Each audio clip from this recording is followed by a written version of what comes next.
Sabe aquela frase que diz: se você soubesse toda a verdade, ficaria assustado, pois sobre o mini DRS na Fórmula 1 é exatamente isso. Se eu te contar quem está ilegal, segundo a aferição da FIA, você vai ficar sem acreditar. Mais do que te dizer quem está ilegal na Fórmula 1, eu vou te falar da engenharia do mini DRS, mas eu não estou falando dessa engenharia de agora do mini DRS, que você já está cansado de saber. Eu estou falando do princípio que vai datando de muito mais atrás na história da Fórmula 1, que vem a origem de se trabalhar exatamente aquela redução de arrasto naquela região da asa. O que não falta nesse vídeo é informação para você que curte assunto de técnica e tecnologia na Fórmula 1. Bora pro conteúdo.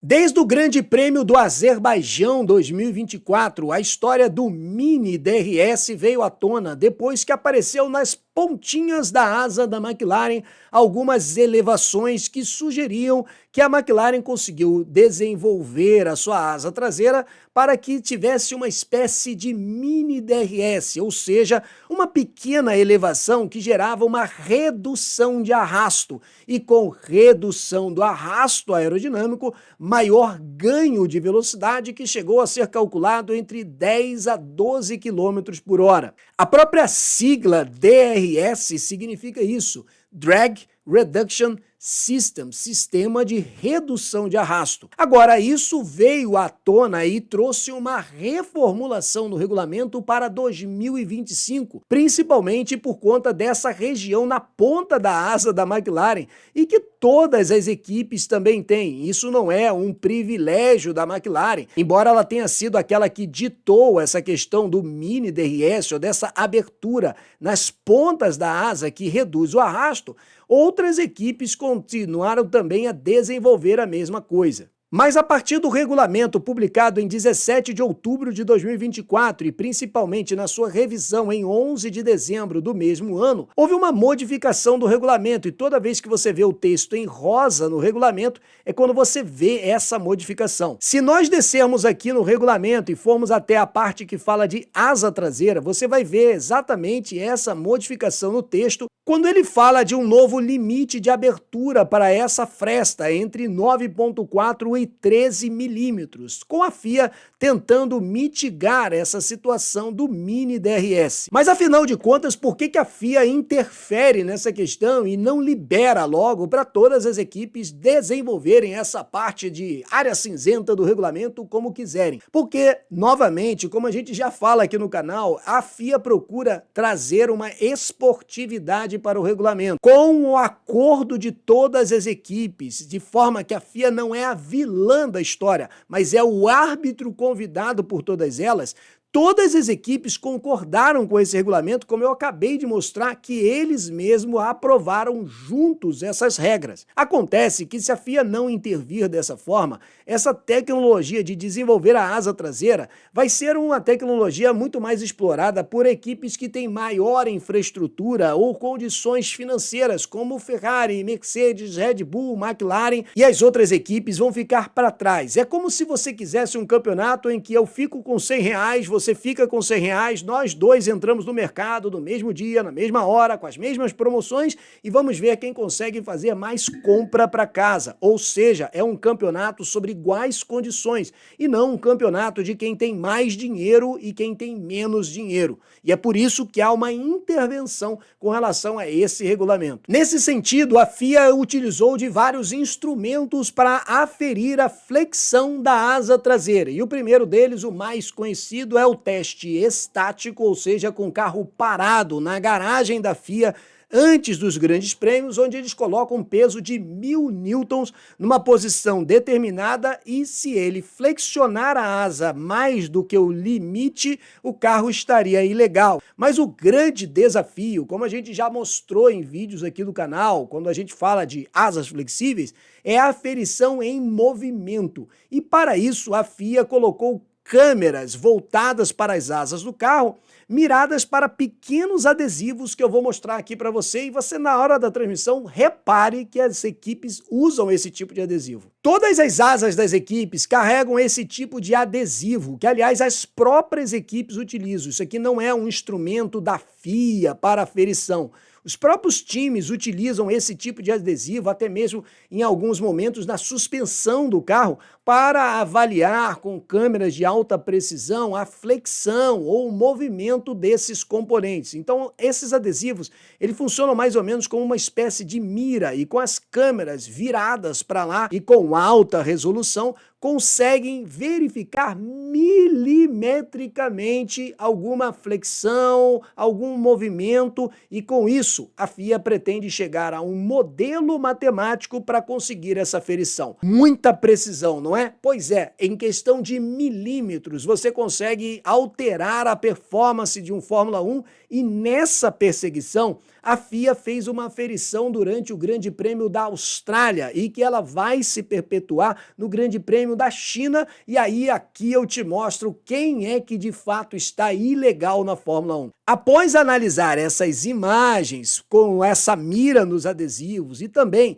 fazer os testes das deflexões estáticas, ou seja, as medidas quando o carro está parado dentro da garagem da FIA, por esses dois testes, a FIA concluiu que existem motivos suficientes para um teste mais rigoroso seja introduzido a partir do próximo Grande Prêmio da China na asa traseira superior. Em outras palavras, a FIA descobriu que se fosse realmente ser rigorosa com o texto do regulamento, não ia sobrar para ninguém. Um episódio que se repetiu ao que aconteceu em 2022, início do ciclo de regulamento do efeito solo, em que praticamente 9 das 10 equipes estarão fora no peso. Você deve se lembrar que apenas a Alfa Romeo estava dentro do peso de 798 quilos do carro. Teríamos que ter um campeonato só com Valtteri Bottas e Zhou Guanyu naquela ocasião, porque todas as outras 9 equipes estavam fora. A FIA ainda conclui dizendo mais especificamente o artigo 3.15.17, esse que eu mostrei da revisão do regulamento, introduzido em 2025, afirma que se 75 quilos de carga vertical forem aplicados em qualquer extremidade do plano principal da asa dianteira, aí já colocando especificamente naquela região, como eu falei, os 1000 newtons que se utiliza na asa dianteira, a distância entre o plano principal e o flap, também conhecido como slot cap, não deve variar mais do que 2 milímetros. Olha a precisão com que milímetros podem variar a performance de um Fórmula 1 e o que as equipes procuram com seus engenheiros. E eles concluem dizendo: a partir do próximo Grande Prêmio de Xangai, esse limite será reduzido para meio milímetro. Devido a um curto aviso para Xangai, apenas uma tolerância de 0,25 milímetros será adicionado a esse novo limite de 2 milímetros. É bom deixar claro que não está modificando o regulamento, mas aceitando uma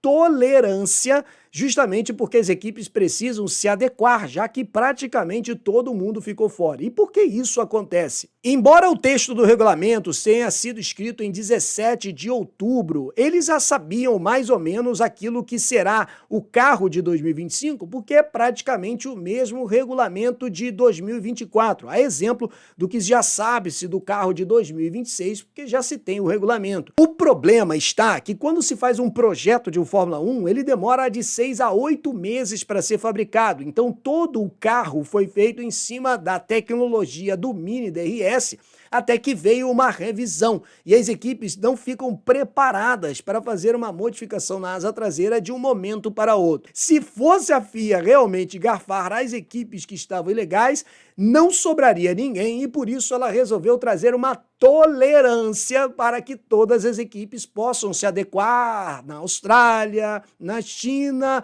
até que no Japão esteja todo mundo igual. Até porque a Fórmula 1 trabalha em blocos, e nessa primeira fase de 2025, 2025, teremos 3 corridas mais ou menos geograficamente próximas, Austrália, China e Japão. Depois a gente vai para o Oriente Médio com o Grande Prêmio do Bahrein e da Arábia Saudita e finalmente, antes de passando em Miami, vai para o continente europeu. O que isso tem a ver com o Mini DRS? O desenvolvimento de asas dentro do regulamento é feito dentro de blocos. Então, para esse primeiro bloco de 3 corridas, as equipes não estavam preparados. E por isso eu brinquei, se você soubesse toda a verdade, ficaria assustado, pois a FIA precisa mitigar essa situação com o Mini DRS. Mas eu te prometi conhecer a tecnologia por trás do Mini DRS e que não se refere a essa geração efeito solo. Mas como assim? Mini DRS não tem a ver com essa geração efeito solo? Você já deve ter visto assistindo corridas antigas quando há essa condensação nas pontinhas da asa de um Fórmula 1,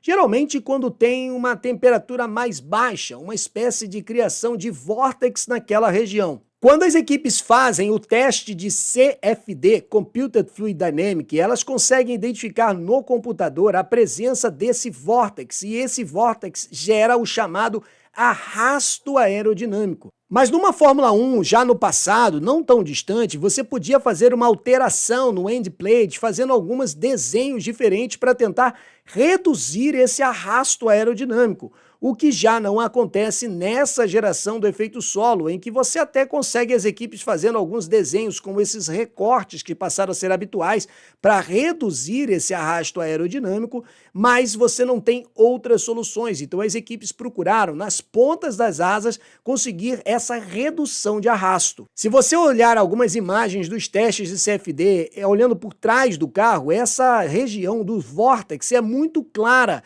ou seja, essa redução do arrasto nas pontas das asas é uma procura há muito tempo na Fórmula 1, justamente para reduzir esse vórtex criado e que você viu na condensação numa Fórmula 1 do passado. Durante o desenvolvimento do efeito solo, as equipes continuaram essa procura de reduzir o arrasto aerodinâmico nas pontas das asas, e por isso você também tem esse formato das asas em colher, onde na região central da asa existe mais carga aerodinâmica e nas pontas, menos assintosamente, você tenta reduzir esse arrasto. Toda essa tecnologia, engenharia e esses segredos dos carros de Fórmula 1 você encontra assinando como membro do canal conteúdos exclusivos. Você tem a categoria mecânico, engenheiro, piloto e o Fórmula Brum Academy, e por R$5 você já pode se tornar, por exemplo, um membro mecânico, tendo acesso a conteúdos exclusivos que eu coloco semanalmente explicando todos esses segredos da Fórmula 1.